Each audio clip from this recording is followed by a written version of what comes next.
আসসালামু আলাইকুম, welcome back to my channel. আজকে আমরা লাভ নেক্সট ডোরের এপিসোড 10 এর গল্প শুনবো। এপিসোডের শুরুতে আমরা রিউর মাকে দেখতে পাই। সে রিউর মেডিসিনগুলো দেখতে থাকে। তখন তার কাছে সিয়ং এর মায়ের কল আসে। হাইসুক তাকে বলে সিয়ং হঠাৎই অসুস্থ হয়ে পড়েছিল। এরপর তারা দুজন গল্প করতে করতে বাসায় আসে। সেখানে তারা রিউর গলা শুনতে পায়। তখন তারা ভিতরে গেলে সব শুনে ফেলে।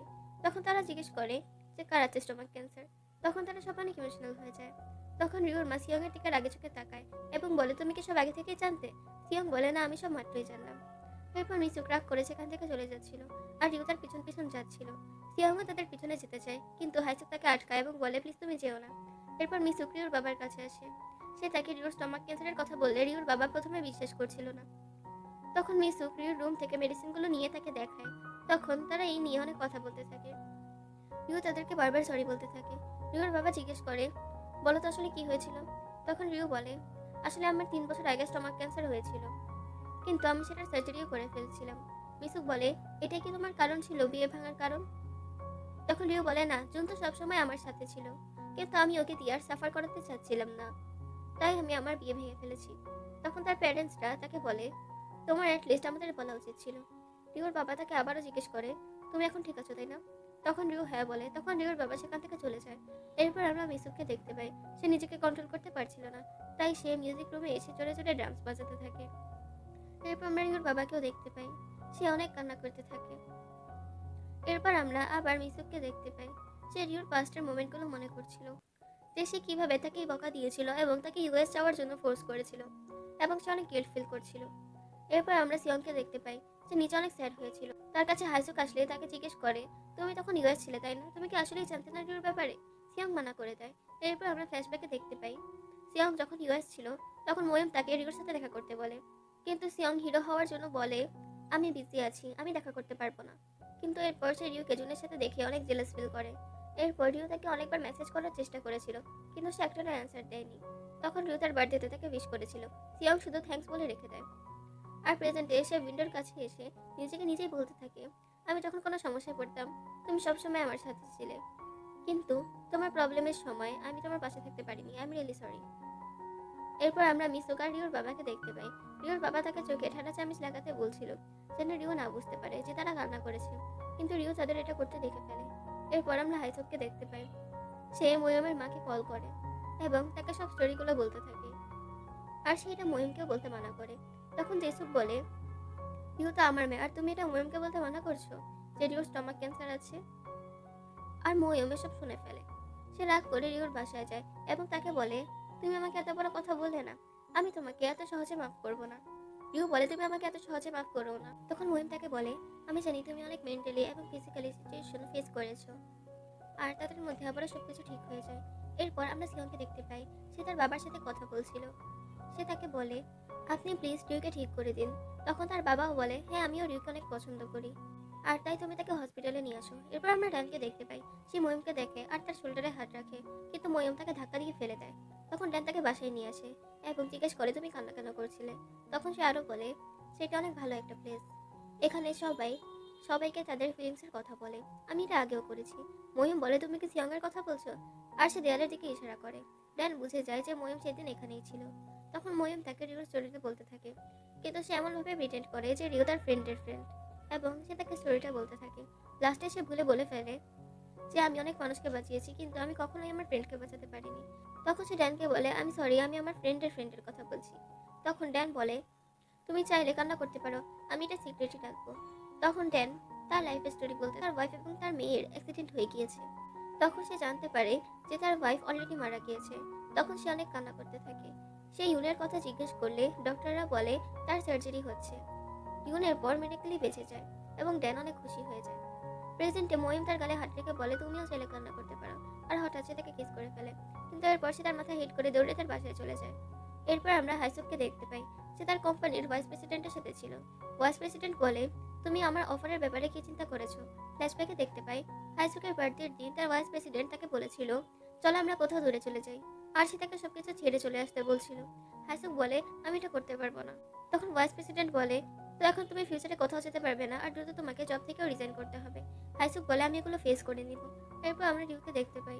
সে বাইরে এসে সিয়ংকে দেখতে পায় এবং এরপর তারা একটা পার্কে বসেছিল। রিও তাকে বলে, তুমি কি কনফিউজ ছিলে তুমি আমাকে কল করবে কিনা, এবং আমার ফ্যামিলির ব্যাপারে জানার পর তো তারা শুধু কান্নাই করে যাচ্ছে। আর এটার রিজন ছিল যে আমি তোমাদেরকে এই বিষয়ে কিছু বলিনি। তখন সিয়ং তো অনেক রাগ করে এবং সে উঠে বলে, আসলে এটা কোনো রিজনই না, তুমি আসলে এক নম্বরে সেলফিশ, তুমি জাস্ট নিজের স্বার্থের কথাই ভাবো। তোমার কি মনে হয় তুমি আমাদের জন্য এসব করেছো? তুমি শুধু নিজের জন্য এসব করেছো। তখন রিও কান্না করতে করতে সেখান থেকে চলে যায়। এরপর আমরা সেখানে দেখতে পাই সেখানে জুনও ছিল, আর সে সিয়ং এর সাথে কথা বলে।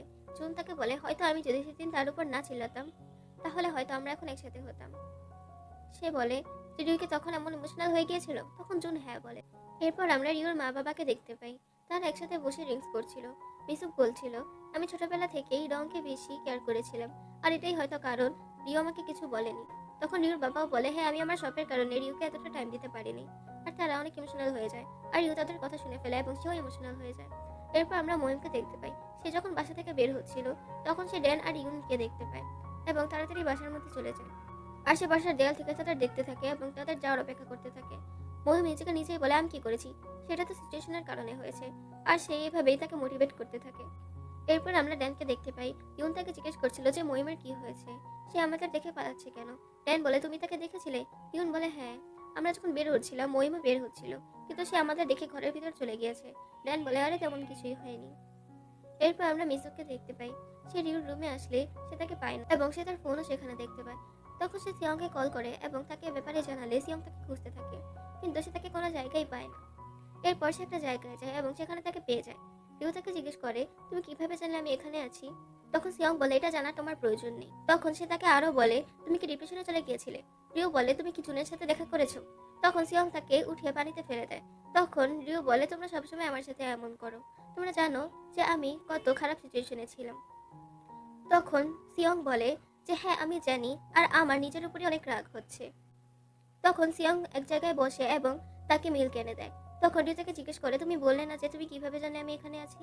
তখন আমরা ফ্ল্যাশব্যাকে দেখতে পাই রিউর মা ডংকে একটা ফোন কিনে দিয়েছিল, কিন্তু সে রিউকে দেয়নি। তখন রিউ ফোনের জন্য জিদ করতে থাকে এবং সে রাগ করে এখানে এসে পড়ে এবং এসওএস লিখে পাগলামি করছিল। তখন সিয়ং তাকে তার ফোনটা দিয়ে বলে, তুমি আমার বাবাকে কল করো, কারণ আজকে তোমার রিপোর্ট এসে পড়েছে। তখন রিউ বলে, আমি পরে কল করব। সিয়ং বলে, না তুমি এখনই করো, আমার সামনে, কারণ আমি চাই তোমার লাইফে যতগুলো প্রবলেমই আসুক আমি তোমার সাথে থাকি। তখন রিউ তার বাবাকে কল করে। সিয়ং এর বাবা বলে যে তেমন কিছুই হয়নি। সিয়ং অনেক খুশি হয়ে যায় আর তাকে হাক করে। এরপর আমরা সিয়ং এর বাবাকে দেখতে পাই, সে তার পায়ের ক্ষতস্থান দেখে এবং তার হাইসুকের কথা মনে পড়ে যায়। এরপর সে তার সাথে দেখা করতে গেলে সে তার ভাইস প্রেসিডেন্টকে তার সাথে দেখে ফেলে। তার ভাইস প্রেসিডেন্ট হাইসুককে একটা ফ্লাওয়ার দিচ্ছিল এবং তার মন খারাপ হয়ে যায়। এরপর আমরা সিয়ং আর রিউকে দেখতে পাই। রিউ তাকে বলে, মহিমা আমাকে হাক করে কমফোর্ট ফিল করিয়েছিল, এখন তুমি আমাকে হাক করে কমফোর্ট ফিল করাচ্ছ, এটা কি তোমাদের ফ্রেন্ডশিপ দেখানোর নতুন একটা পদ্ধতি? সিয়ং বলে, না আমি তোমাকে আগেই কনফার্ম করে দিয়েছি যে আমরা আর ফ্রেন্ড না। এরপর সে রিউকে কোথাও নিয়ে যাচ্ছিল। রিউ বলে, তুমি কোথায় নিয়ে যাচ্ছ আমাকে? সিয়ং তাকে কিছু বলে না। এরপর আমরা ময়ূম আর রিউর ফ্যামিলিকে দেখতে পাই, তারা রিউকে সারপ্রাইজ দেওয়ার জন্য সবকিছু রেডি করছিল।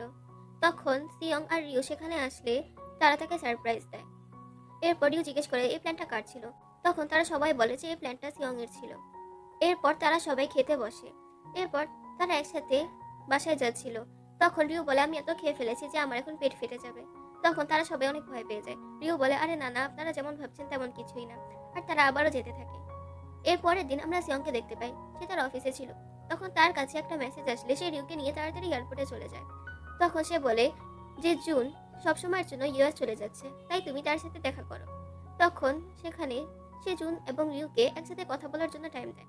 এরপর জুন তার সাথে অনেক ইমোশনাল কথা বলতে থাকে। এরপর জুন বলে, আমি জানি কেউ আমাদের দেখছে, কিন্তু আমি কি লাস্ট বার তোমার সাথে হ্যান্ডশেক করতে পারি? এরপর তারা হ্যান্ডশেক করে এবং তাকে গুড বাই বলে। আর তখন সেখানে সিয়ং আসে এবং তার জ্যাকেটটা রিউর মাথায় দিয়ে দেয়। তখন রিউ বলে, এটা তুমি কি করছো? সিয়ং বলে, বাইরে অনেক ঠান্ডা আর তুমি প্লিজ এটা রাখো। তখন রিউ অনেক কান্না করতে থাকে। আর এর মধ্যে দিয়ে আমাদের এই এপিসোডটি শেষ হয়ে যায়। তো কেমন লাগলো আপনাদের কাছে এই এপিসোডটি অবশ্যই কমেন্ট করে জানাবেন, এবং ভালো লাগলে চ্যানেলটিকে সাবস্ক্রাইব করবেন এবং এই ভিডিওটিকে লাইক করবেন। আজকের জন্য এই পর্যন্তই। আল্লাহ হাফেজ।